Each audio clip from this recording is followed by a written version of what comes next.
Drivers, start your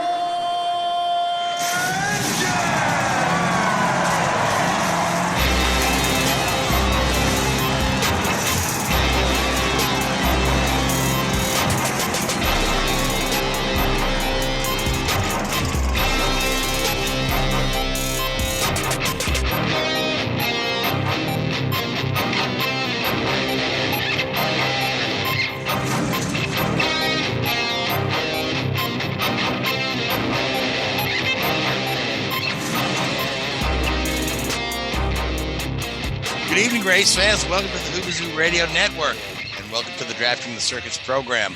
My name is Frank Santoroski. I'll be your host for the next hour as we have a myriad of topics to get through tonight. A lot going on this week in the world of motor racing. Joining me, I have my two good friends, Richard Youden and Luis Torres. Fellas, how we doing? We're good, thank you. Yourself? Wonderful. It's been going, taking it a day at a time. That's all you can do, my man. All you can do. All right. So, like I said, there's a lot to talk about. So let's try not to linger too long on any one topic so that we kind of get everything in. You know, it's been a while since we had so much news to cram into one show. Just a very busy week. But let's start in Iowa, where the Indycars had a doubleheader. They had a 250-mile race and then a 300-mile race. Consecutive days, Saturday and Sunday. And what we saw in Iowa, right, was a shining example of how a promoter can put together a fantastic and successful event. My gosh, Hy-Vee did a wonderful job. Again, they've been in the series a couple of years as first as an associate sponsor and then as a part-time sponsor. Now they've taken on title sponsorship of this race weekend, and man, they knocked it out of the park. First and foremost, they filled the stands both days. Roughly, I think Iowa has about 35,000 permanent seats. Sold all those out. They put on a great show. That they filled the place. They had a lot of extra activities. They had 4 big concerts, bookending each race. One before, one after. All big name acts, and they had a lot of really neat activation kind of things at the track. One of the things that I saw, and Hy-Vee being, if you're not familiar with them, they're a grocery store chain. So they have like little mini Hy-Vee stores in little temporary buildings there at the track where you could go on in there, get your bottle of water, get your snacks, get your sunscreen, get what you need for the race. And buy them. And if you're a Hy-Vee customer, use your, Hy-Vee rewards card and stuff. But really neat activation there to get their brand name out there and let people see what they're about. But and again, races were on NBC, whereas prior Iowa races were on NBCSN. So we had the highest TV ratings for Iowa races that we had ever. Mind you, the IndyCar ratings are still dragging behind NASCAR and CRX and Formula One. But again, a very successful weekend. A lot of people coming out of there happy. Probably happiest coming out of there was a certain Mr. Will Power, who took 2 poles and 2 podiums. He didn't win one of the races, but took a tremendous gain in the points. He's only a few behind Marcus Ericsson now, but he's also pulled really close to the Mario Andretti for that record for most poles. And winning 2 poles, somebody had said a stat to say this is the only time in racing history that one man has earned 2 poles within 45 seconds. So, because the way they did the qualifying, it was 2 laps. Lap 1 for race 1, lap 2 for lap 2. So, but our winners were Josef Newgarden on day 1 and Potter Award on day 2. Award again finished second in race 1, so a good points day for him. But Louise, you got a chance to watch, and we'll get into talking about Josef Newgarden in a bit. But let's talk about the on track real quick. It's honestly no surprise for race 1 and Newgarden was in control. I mean, when you look at the last few races, it's been Team Penske's playground. They won all but, I think they entered Iowa winning 5 out of the last 6 races, and they exited Iowa winning now 6 out of the last 8. Because Newgarden, we talked about it briefly last week, that he has a knack of getting around Iowa, and he showed it again. But the biggest thing I think that came out of that weekend, especially in race number 1, how Jimmy Johnson was able to bounce back from an early spin to just miss out in the top 10. But the biggest thing is he logged laps out in front for the first time ever. He led 18 laps in that whole ordeal, albeit it was trying to get a strategy to work up. But of course, that didn't pan out. Like a lot of instances where you're trying to try a unique strategy, more often than not, it just doesn't pan out. Yeah, and I think I think part of Jimmy's problem in race 1 was the tire degradation too. Mm-hmm. But I think the fact that he got a second crack to go back to the same track again one day later, when he performed well, and then he did even better on day 2, finished 5th. Yeah, he did a lot better. And before Kyle Kirkwood binned in turn 1, he was one of the very few cars that's trying to hang on the lead lap to prove a point. Not talking about top 15, top 10. We're talking about the top 5 being the only ones on the lead lap at one point in the race because of green flag stops and also up no yellow. So that kind of also showed how strong Penske were, because it was looking like it's going to be between Newgarden and Power. Then, of course, what happened on lap 236, it kind of changed the complexion of the race, the season, and the championship, depending how you look at it. Yeah. So, but let's, Richard, you get a chance to watch the races from Iowa? I did, yeah. I watched most of them. I thought they were pretty entertaining races. Anytime you're clicking off laps that fast, man, it's pretty frenetic to watch. Yeah, it's exciting. Oh, yeah. I mean, those 3 guys there that you were mentioning, the Award, Newgarden, and Power sort of pretty much had that place locked up, didn't they? I thought there was some pretty good racing and some good results there, and it was interesting. You mentioned about the engagement with Hy-Vee. I thought they did a great job. It's just you wonder if they'd look into increase their exposure within the sport. Obviously I know are they a full-time sponsor of the 45 or pretty? No, they're a full-time sponsor of the Jack Harvey car. And I'm not saying that they're not doing well, but you look at his results so far this year, and they haven't been outstanding. And you'd wonder if maybe they look at maybe increasing their exposure, not only with the race, but maybe with a more prominent, the team. Perhaps, yeah, but I mean, the end result that a lot of people say, IndyCar needs more ovals, right? And then, the counter argument is, well, people don't show up for ovals, and this, well, people don't show up because they don't promote the ovals. But this goes to show that if you take all 3 of those, promote the oval, you'll get people to come to the oval. Oh, for sure. And then you get more ovals. I mean, so there you go. So Hy-Vee, by all accounts, is absolutely thrilled with the way their event came off. The drivers were thrilled. The fans, I've heard nothing but positive comments from folks that went. So, yeah. And then people stayed an extra hour to see, what's his name? Blake Shelton. Blake Shelton, who's been appearing a lot of races this year across IndyCar. And then Mark Wahlberg was there on site. I guess one of the other things, Hy-Vee has some sort of an agreement with the Wahlberg brothers burger chain, Wahlburgers. So they had a Wahlburgers there on site, complete with Mark Wahlberg right there. And I've never seen so many IndyCar drivers put pictures on their personal Twitters and whatnot with, it's me and Mark Wahlberg. Yeah, there were several of them, and it kind of shows you he's come a long way from being just a pretty boy dance rapper to now one of more renowned actress in the industry. I love Mark Wahlberg. I think he's a fantastic actor. When you're talking, drama, action, or comedy, I think the guy is great. But we'll save that for our movie podcast. But but yeah. So yeah. Let's talk about Newgarden. Okay, so Newgarden. Dominating race 2, crashed out. It went to the infield care center. He was cleared, checked out, went back to his trailer. And then sometime later, he lost consciousness and fell down, actually hit his head. So from there, they airlifted him to the hospital. And the airlift sounds, oh my God, what was wrong? But the airlift was mainly to beat traffic. Yeah, that's all it was. Yeah, where he was evaluated again, held overnight for observation. They said all the scans came back negative. He was able to get a full CT scan at the hospital. I guess for whatever reason, they no longer have a mobile CT scanner at the track. I know Cart used to have one. I don't know why they don't have one now, but that was in Dr. Billet's comments that we don't have the equipment to do deeper scans at the track, which is a little concerning. But the response time that we have this day and age, and the medevac right there, it's not a huge issue. But so the question is Newgarden okay? He's got to be reevaluated, and that'll be tomorrow.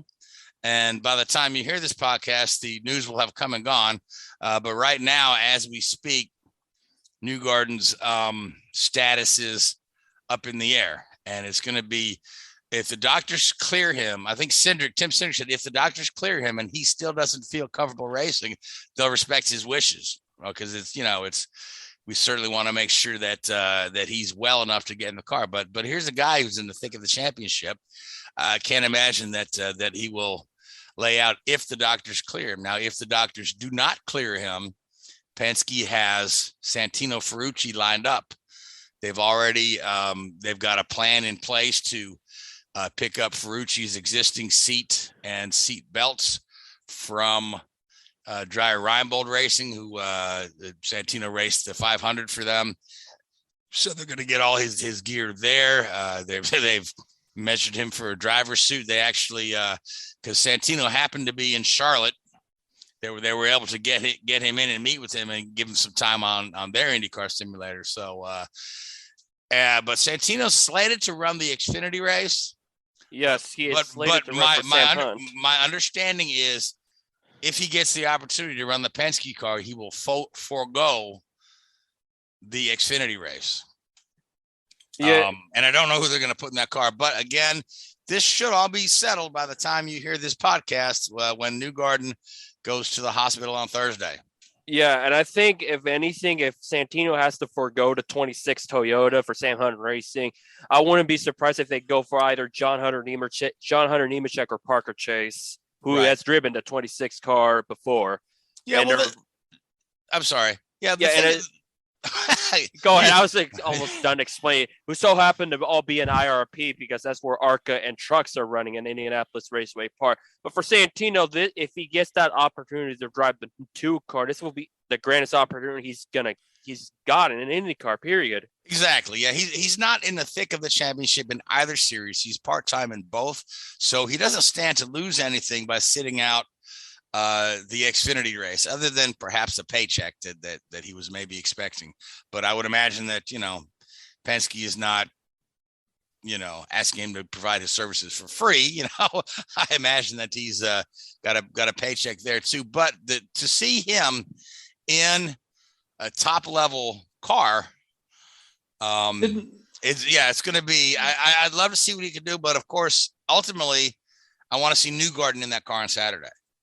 Is one thing that sort of struck me here a little bit is that it appears that, and I don't know, maybe wrong here, but Ferrucci isn't the sort of reserve driver for Penske by any stretch of imagination, and it's almost like, oh, he's going to be free, let's pick him up. So I'm surprised to a certain extent that they don't have a dedicated reserve driver to take that seat. I was thinking like a Dane Cameron, whoever they have on their rostrum to be under, but I'm guessing they want to put somebody that has experience rather than bring an IMSA guy just for a one and done at most. You could bring Austin Cindric in. He'd get his win at Indianapolis. Yeah, there you go. That's you step closer to the 500. So.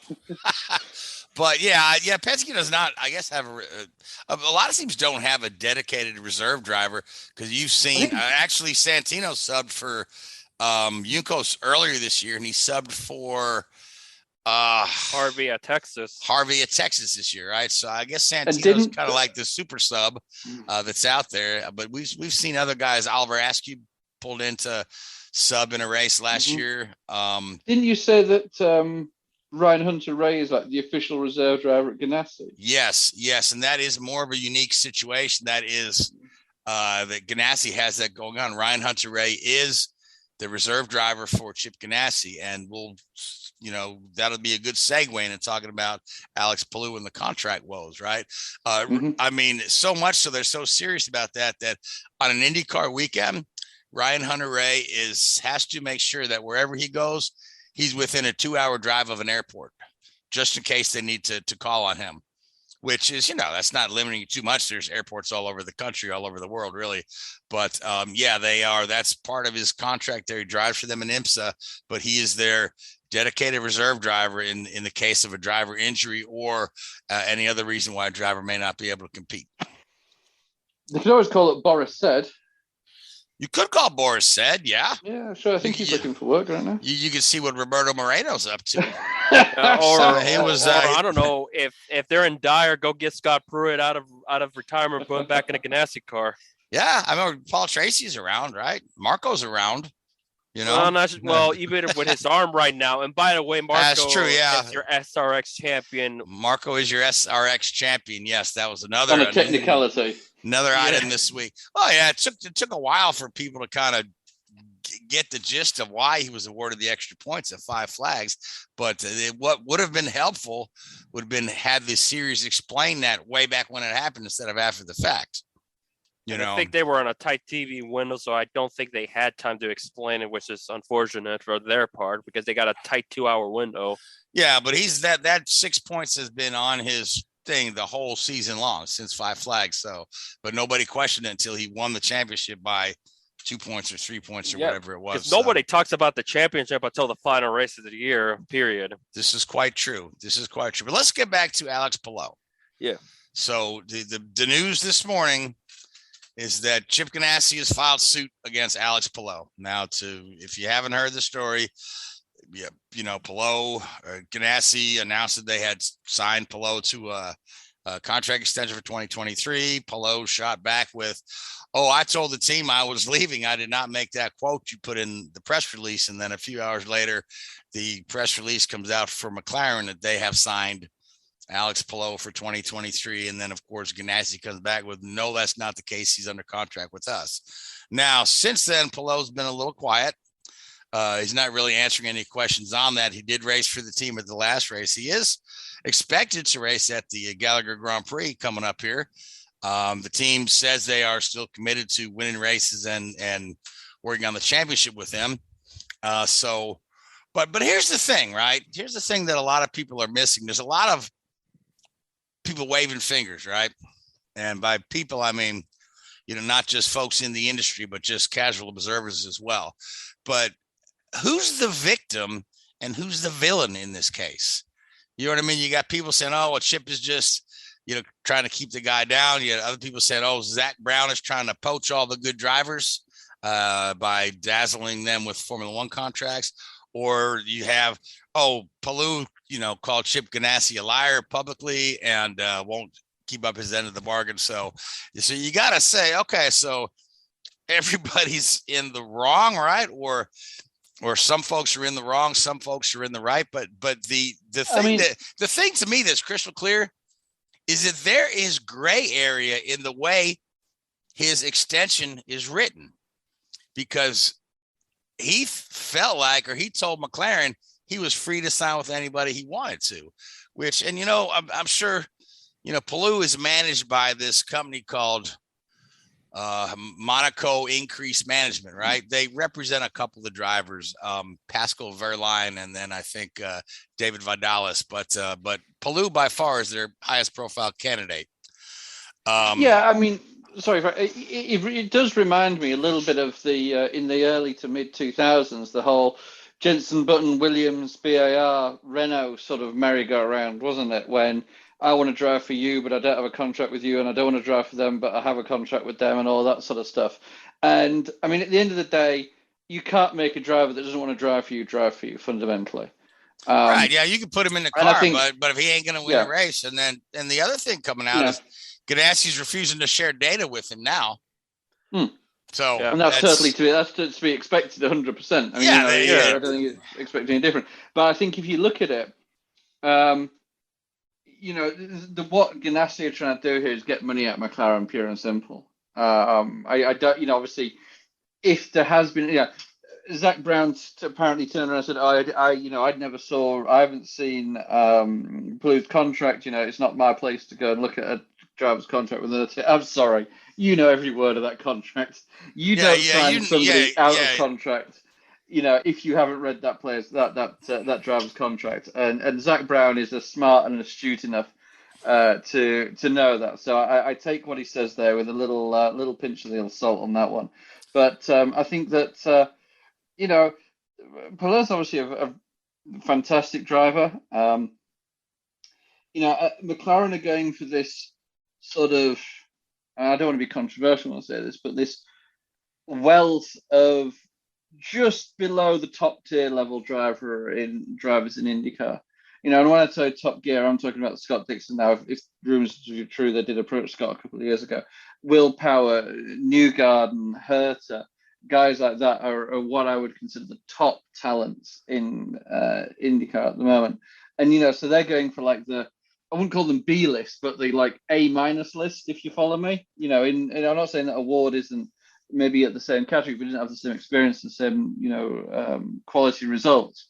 Very, very good drivers, but are they really the guys that are going to win you a championship on a regular basis? Palou did it by consistency. I that's my one criticism of IndyCar in a way. I think sometimes you want to see guys win championships by raw speed rather than consistency.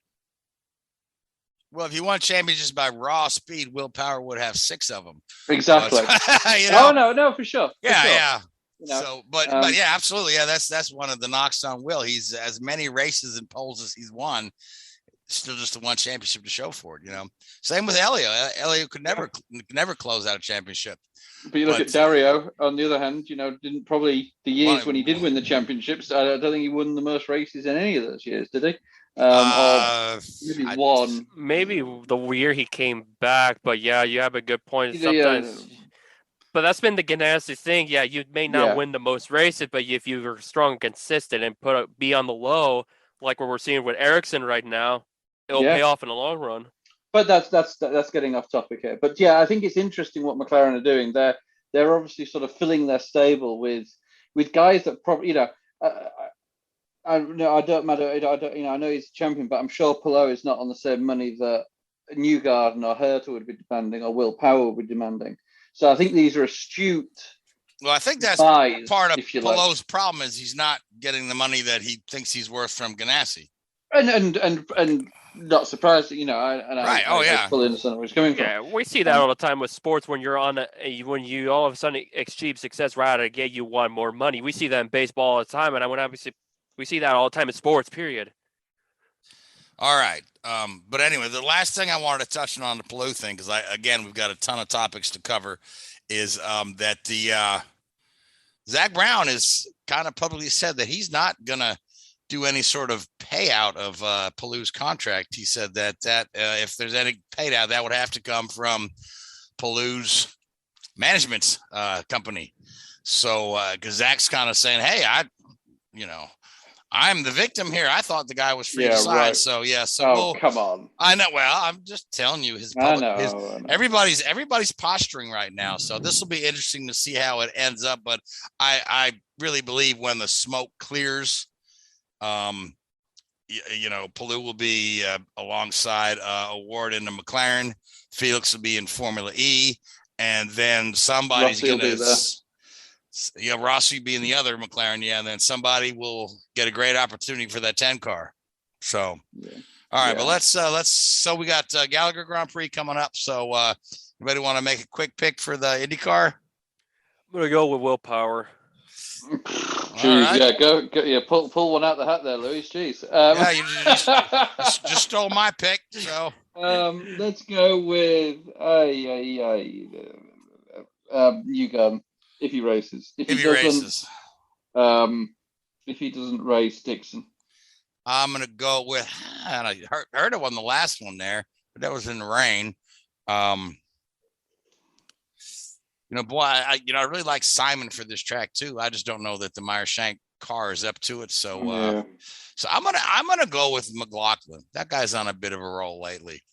After having a mini slump after a great start, he's kind of pushed his way back up there. So, all right. So speaking of concussion, we saw Kurt Busch had to sit out Pocono. And he's going to sit out Indianapolis as well. So he's not yet cleared concussion protocol. So we saw Ty Gibbs in the car at Pocono, and we will see Ty Gibbs in the car again. So, but of course, the big news coming out of Pocono is we had disqualifications for both Denny Hamlin and Kyle Busch, who finished first and second in the race. And then Chase Elliott was declared the winner several hours after the race had happened, to the point that, Chase is actually kind of not too thrilled about it. He said he doesn't care if Denny, he said he's not going to celebrate, doesn't care if Denny wants to keep the trophy. This for NASCAR, this is the first time we've disqualified a winner on a cup level in 62 years. Yeah, what happened in 60 was that Emmanuel Servakis won the race, but he got disqualified for having a fuel tank too big, so they gave it to Joe Weatherly.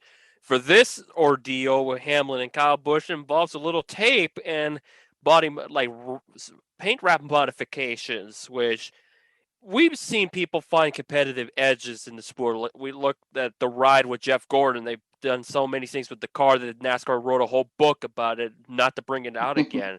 We saw Bumpergate where Bobby Allison and the Dygar team decided to get rid of the whole bumper, and all of a sudden he gained an advantage and won the Daytona 500. It's just nothing new, but this is the first time where we see something like tape being a factor and gaining a competitive aerodynamic advantage, which you haven't seen. But I'm sure we've seen, but only this time they got caught when those two guys that in all fairness, have struggled a good chunk of the year. And all of a sudden, those two guys were tough to beat. Of course, Hamlin is always good at Pocono. No denying. He's been good since day one. And had that win stuck, it would have been his 7th win ever at Pocono, which would have surpassed Jeff Gordon's mark at 6. Instead, he had to wait another year. And while he has the wins under his belt, it still doesn't do him any favors as far as potentially being on a bubble in the regular season. Yeah, he has the wins, but this does no favors for him in what's been an agonizing year. Aside from those wins, there's not much to be celebrated for him, and that just added the flesh in the wound to the point that he decided to make a Twitter video on selling the champagne and the trophy, tape not included, on eBay, which I don't think it's been up yet, but that's just Hamlin being Hamlin on Twitter. Hamlin being Hamlin, yeah, I did see that one. That was pretty funny. Slightly used bottle of champagne and trophy on eBay now. Yeah, so, but anyway, yeah. So a typical Pocono race though, and again, like you said, that little bit of tape under the things adds an aero advantage. But these cars are so aero sensitive now. You know what I mean? Even a small advantage like that, could equal a performance advantage. I'm sure it's not huge, like these guys didn't lap the field or anything, but they certainly perform quite well in the race. And, that extra tape keeps the wrap from kind of deforming and putting a little lip back in the bumper that they try to stretch the wrap to cover. So, but either way, it's a little bit of a black eye for the Gibbs team. NASCAR did their best to, kind of clear the air and let everybody know that was going on because, again, it's been a long time since they've disqualified a guy that's won a cup race, but it shows that they're serious, and other teams will certainly take heed, I'm sure. They'll find different ways to cheat. So, because cheating is a part of NASCAR culture. Yeah, so. And it's been eminent for a while that at some point we're going to see that one DQ Cup winner since this format was implemented in 2019. And I felt like at the beginning of the year somebody would get disqualified out of a Cup win, and lo and behold, it happens at Pocono. And it also involves but not just the winner, but second place, whose car was the title sponsor of the race. That's going to be leaving them anyways, which puts Kyle Busch in a very vulnerable situation, still not having a right. He may not even, there's a good chance he might not have one. Yep. Kyle Busch still looking for a contract for next year. So maybe he should call Alex Palou's lawyers because Palou's got 2. So But anyway, but we're off to the Indianapolis. If it's good enough for Jimmy. If it's good enough for Jimmy, it's good enough for Kyle, right? So, and heck, Kurt did an IndyCar race, did the 500 a couple years ago. So, and again, speaking of Kurt, I wish him well. Can't wait to see him back in the car. But another good opportunity for young Ty Dillon. I think he ran 15th? He finished 18th initially, and Gibbs got 16th after the double DQ. Oh, okay, yeah. So that's right. You picked up 2 spots, but it's not bad for a Cup debut when he found out the night before. Obviously the car's set up for Kurt, and and he's wearing Kurt's driver's suit because somebody had pointed out to us, oh look, he's got the badge that says NASCAR Cup champion on his driver's suit, because he was wearing Kurt's driver's suit. So yeah, I think the Toyota embroider was a little bit busy on Saturday night to get that changed. Yeah. Anyway, yeah. So we're off to Indianapolis, Xfinity and NASCAR both. The interesting news is that Daniel Kvyat, former Formula One driver, guy out of Russia, will be making his Cup debut. His first time in an American big stock car. I don't know what his previous experience in Russia was, but I believe it's mostly single seaters. I don't know if he's run any kind of saloon races or anything early in his career, but yeah, kind of an interesting, out of nowhere choice. Kvyat, who was at one time a Red Bull driver, we haven't heard much from him since he's exited Formula One. So showing up in a Cup race, pretty interesting.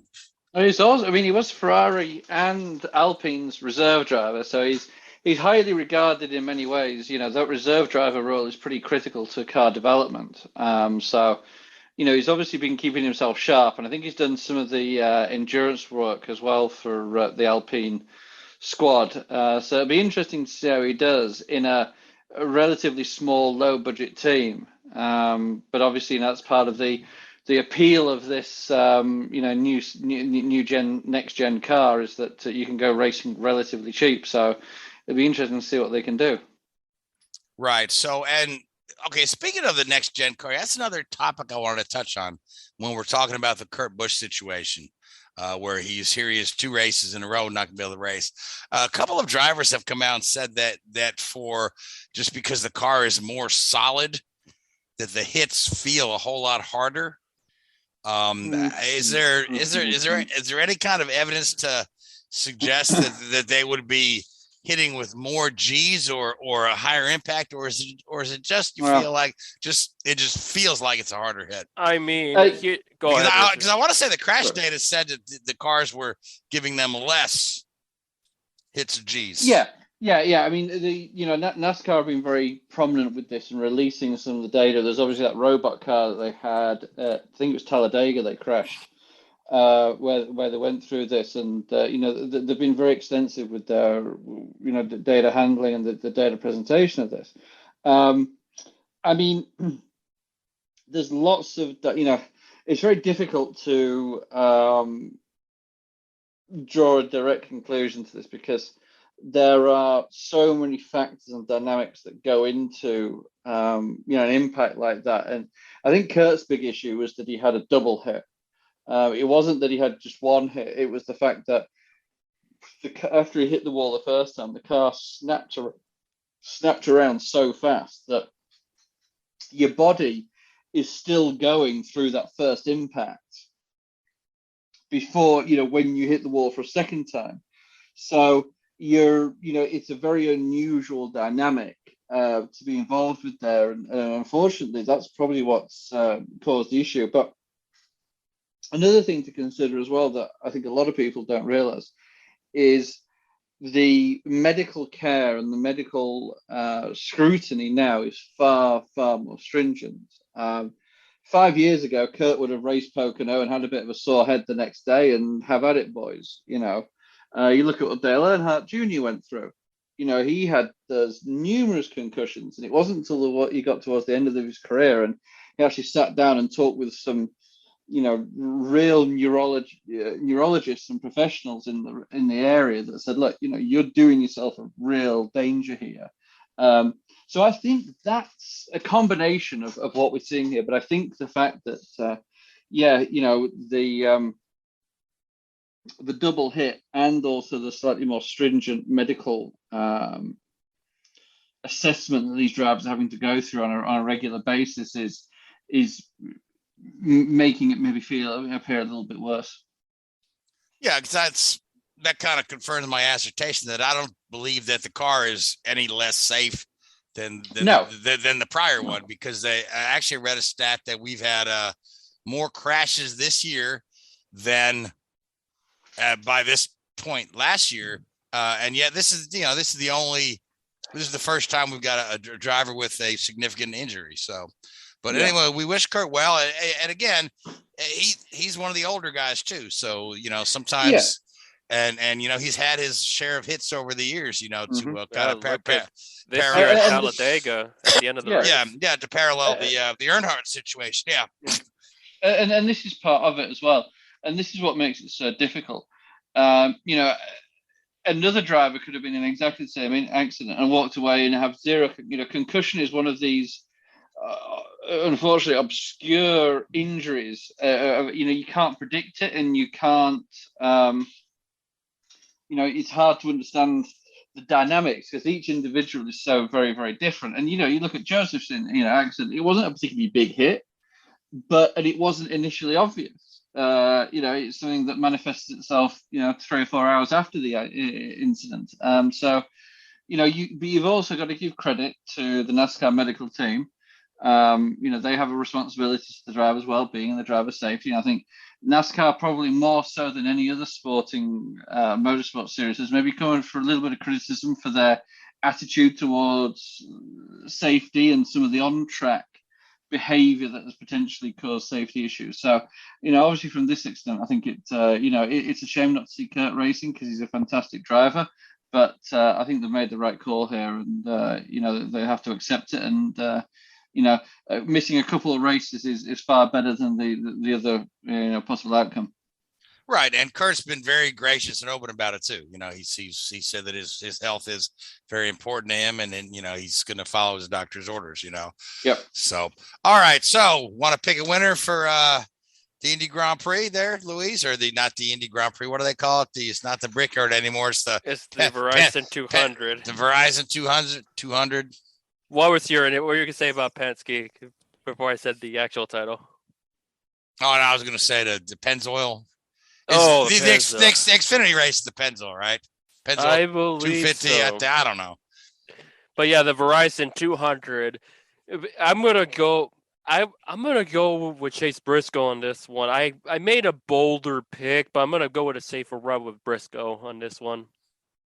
All right, and I don't even know who I like for this race because this race was such a problematic last year, problematic for the Cup guys. But I want to say a guy like, it's hard to go against Chase Elliott on a road course, and he's really having a great year this year. So yeah, I'll take Chase Elliott and say that he gets a win where he feels like he can keep the trophy.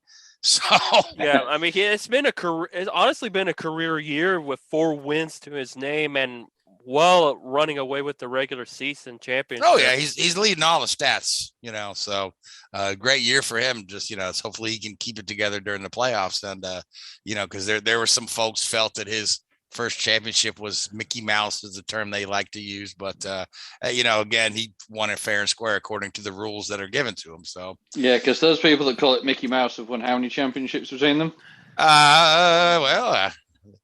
No. Exactly. So, all right. So, Formula One was in France. Yep. And Charles Leclerc, who's from France, he's in the wall. He's from Monaco. From Monaco. Oh, I thought he was French. Not from France. No, he's from Monaco. Monegasque. Yeah. Monegasque. Okay. Ocon is from France, though. Yep. Well, Ocon didn't win either. So, but anyway, yeah. Nope. So Leclerc had a great qualifying start from the pole, leading the race. Doing everything he needs to be. Pure driver error on his part. I think so. Yeah. It was a shame, but this is part of the learning process. This is the first time that Charles really been in a title fight, with another world-class driver, and he's being pushed, and he's having to push as well. But let's not forget.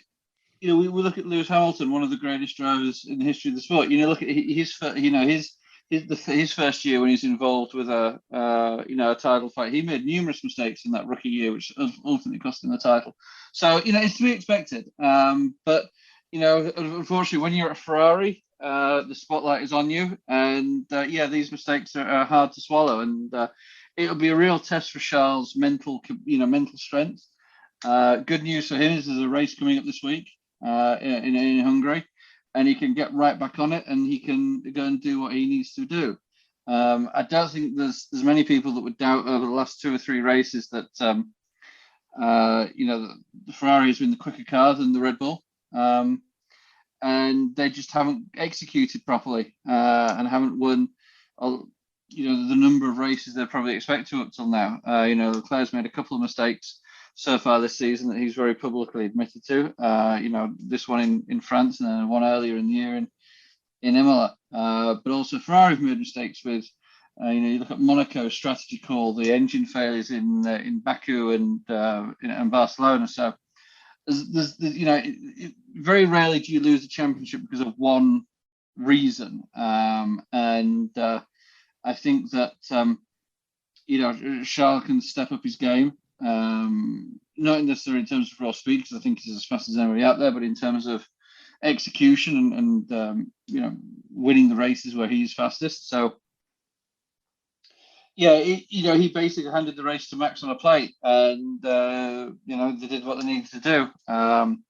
The two Mercedes finished on the podium for the first time this season, so another encouraging performance for them. It's pretty obvious now that they're the third ranked team, if you like, behind Ferrari and Red Bull.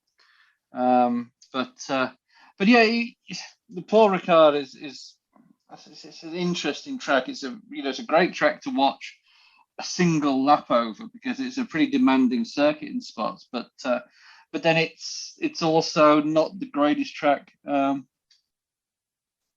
for out and out racing. So we'll see where it goes with that one. But I think French Grand Prix is important. You've got one of the main engine manufacturers is a French, obviously with Renault, and the Alpine team is a French manufacturer, and Grand Prix racing, has its histories very much in the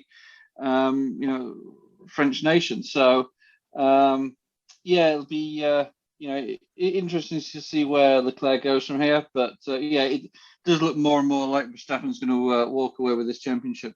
Yeah. See, the unfortunate thing for Ferrari is every time Ferrari stumbles, Verstappen is right there to scoop up the win. Yeah.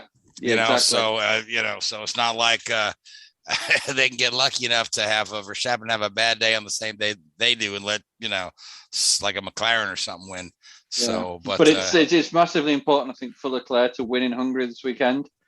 I was actually talking to Charles Leclerc's race engineer a couple of weeks ago after their win in Austria, and I said to him, you really need to go out and win France and Hungary, and I put the knockers on that one, didn't I? There we go. I sort of cursed him for that one, but it is a huge thing that they win this race going into the mid-season break. Give the team the confidence. Yeah, absolutely. He can't afford to fall any farther back in the standings. No. And the weather forecast Saturday in Budapest looks wet. Sunday morning looks wet, potentially drying as you get to the walk towards the race hours. So, and we've seen that in the past. Hungary has had some interesting races in the last few years with a drying track. We think of a couple of years ago when Max Verstappen actually crashed out on his way to the grid, and they had to replace a toe link on the grid, which normally takes a good half hour, and they did it in 10 minutes or so and ended up getting a P2. It could be an interesting race this weekend. Yeah, so Hungary is one of those circuits that needs rain. So who do you like for this weekend then? I still think Leclerc. I really do. I think. Okay, he's got the all post, right, so very good. I'm not going to knock him on that one. Yeah, Louise? I'm going to go. I actually think he's going to do it. I think the winning streak will continue for Lewis Hamilton. I'm going to go with him. That's my surprise pick. His winning streak will continue? as far as his career wins, not Okay, as as far as it winning, yeah, okay, every year, yeah, winning every year, yeah, gotcha, yeah. There was a weird stat that this was Lewis's 300th Grand Prix, and they said nobody has won a Grand Prix after 300 starts. I mean, not many has made it to 300 except for the more recent drivers. Well, more recent drivers have had longer careers and longer seasons as well. Mm-hmm. So yeah, but they said but there's a couple of guys there still running. Like Alonso is also over 300 starts. If he were to pull one out of thin air, that would break that stat as well. But I don't see Lewis going winless the rest of his career. So I think Lewis is probably a good pick for Hungary. That being said, you guys left me Max, so I'll take him. And speaking of Max, and speaking of Red Bull, we got some big news with Porsche set to buy 50% of Red Bull. Now, Porsche, we know that they're going to enter the series. I think, is it 2026? Yes. So, and Audi's supposed to be in there as well. Evidently, they're a little bit later on the announcement. They're going in with Sauber. With Sauber, they're looking to purchase it. However, right. So this is pretty huge news. Porsche's not been in Formula One for a while. I want to say, is it since they had the tag engine with McLaren? Yeah, back in the 90s, I think, or like 80s, wasn't it? 80s and 90s. But I think you got to be a little bit careful here. I think, in all fairness, what we look at when we say Porsche entering Formula One, well, they're buying into a team. That engine, no matter what name you could call it, Billy Bob's Racing Engines, and it'd still be a legacy Honda into the Red Bull, system. This is not a Porsche engine. This is a continuation of what Red Bull powertrain are doing, just with basically Porsche paying for it. All those people that have been hired by Red Bull powertrain aren't going to suddenly lose their job, and a Porsche engine supplier come along and with a load of new people.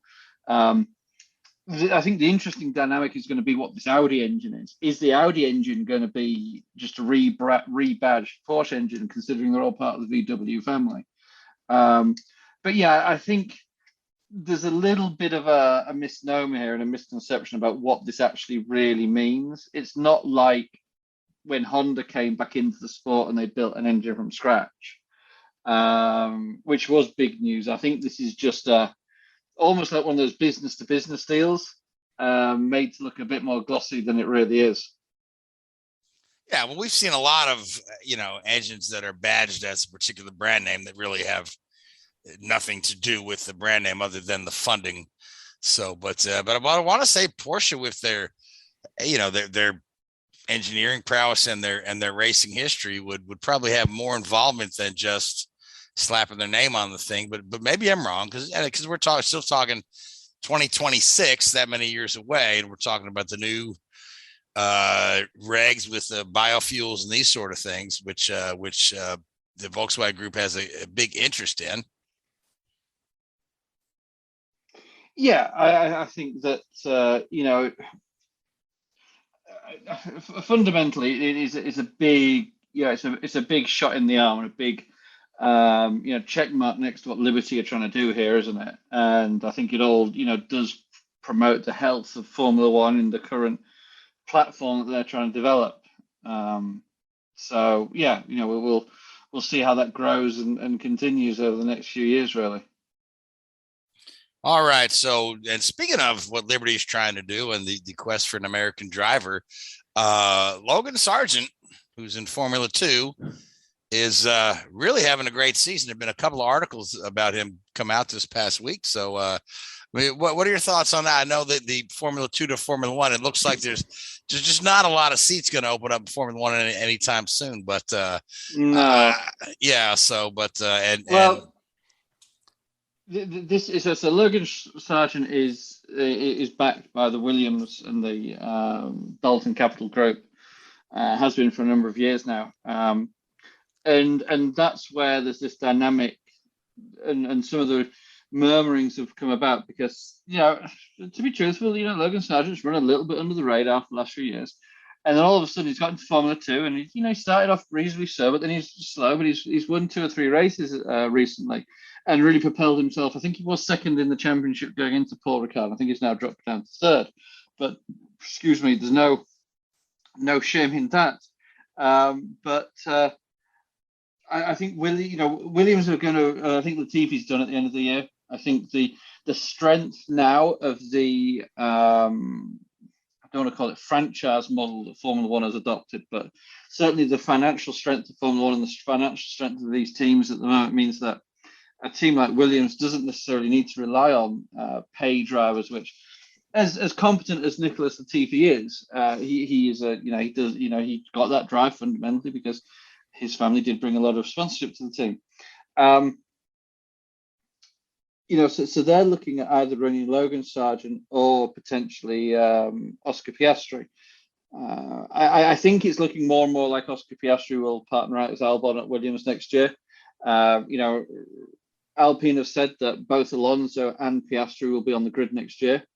I'm pretty certain that means Alonso has at least a 1-year contract extension. I think the talk is that Alonso wants a 2-year contract extension with Alpine, and they only necessarily want to give him a 1-year contract extension. But I'm sure they can work out some performance-related clauses in there, and that could see Piastri go to Williams for a year or two on a loan sort of basis.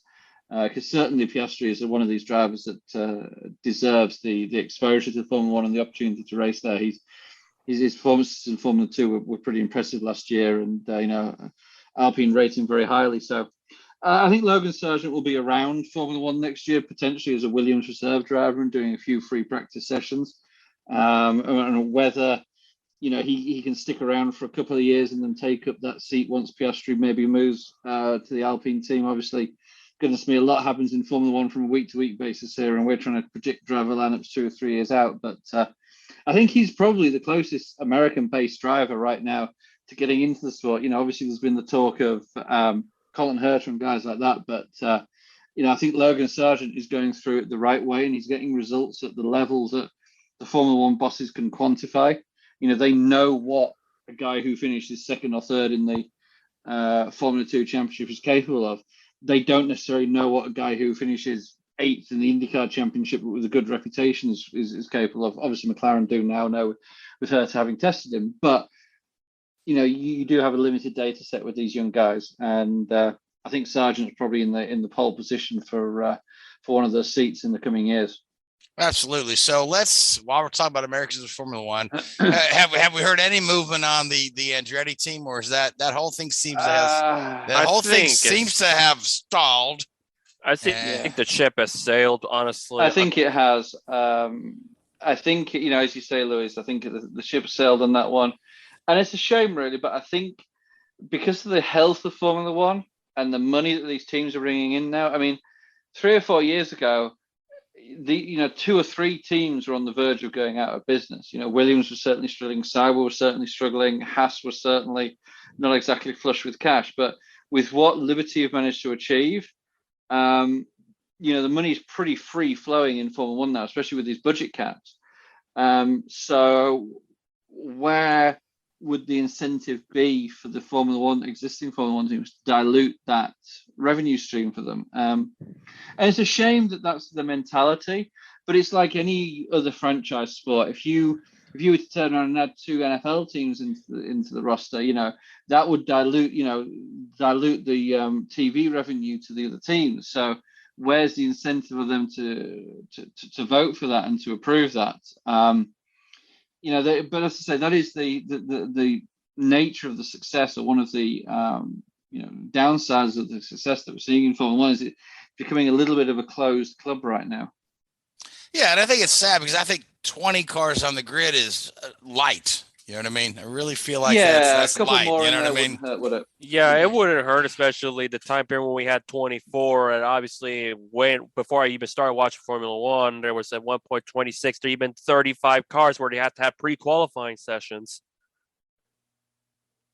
It's come a long ways, but yeah, I mean, obviously, you would never get back to that stage with the logistics and the expense of traveling to these races. We want to guarantee yourself a return, but I think 22 maybe. Well, you see, again, we go to another aspect here. You know, the amenities at these tracks, you know, they're not designed necessarily for 24, 26 teams. You know, these teams like to spread out and, you know, take up as much space as possible. And if you stick another 2 teams in there, you know, they're all going to lose that little bit of garage real estate. And, you know, it's not something, you know, that they're going to vote for. You know, look at Monaco, for example. You know, Monaco is always an extreme when we come to discuss anything with regards to Formula One. But, you know, you stick another 1 or 2 teams in that pit lane there, and, you know, you're going to have floating garages anytime soon.